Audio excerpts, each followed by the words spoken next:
हमारे पूज्य दादा गुरु जी एक बहुत अच्छी बात बोलते थे। पूछो क्या? दादा गुरु जी कहते थे कि आचार्य और ब्राह्मण बड़े बड़े वेद मंत्र बोले, मूर्ति की प्राण प्रतिष्ठा के लिए भगवान को आवाहन दें, भगवान आ भी जाएं और भगवान विराजमान भी मूर्ति में हो जाएं, उनका अंश उनका तेज, परंतु उस मूर्ति में तब तक आकर्षण नहीं होगा जब तक पुजारी अपने भाव से उन गोविंद की पूजा को नहीं करेंगे। और फिर गुरुदेव भगवान बोलते हैं कि मंत्रों की प्राण प्रतिष्ठा हो या ना हो, वेद मंत्र बोले जाएं या ना बोले जाएं, पर अगर भाव से ठाकुर की प्रतिष्ठा कर दी तो ठाकुर उसमें भी प्रकट हो जाते हैं, उसमें भी भगवान लीला करने लगते हैं। इस बात से यह तो निश्चय हो गया कि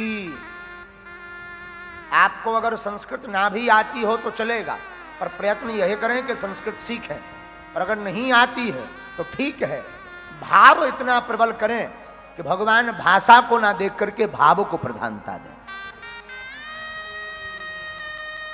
भाव इतना प्रबल होना चाहिए, तब तो भगवान कहते हैं भाव का भूखा हूं मैं और भाव ही के सार है, भाव से जो मुझको भजे स्वभाव से मेरा पार है। भाव बिन कुछ भी दे तो मैं कभी लेता नहीं, भाव पूरत तेरे ही करती मुझे लाचार है। बांध लेते भक्त मुझको भाव की जंजीर में, इसलिए इस भूमि पर होता मेरा अवतार है। भगवान कहते भक्त हमको भाव की जंजीर में बांध लेते, इसलिए हमारा अवतार होता। हमारी बुद्धि इस बात पे तो ये भी कह रही है, हमारी मति, कि भगवान के अवतार होने का एक कारण भाव भी है।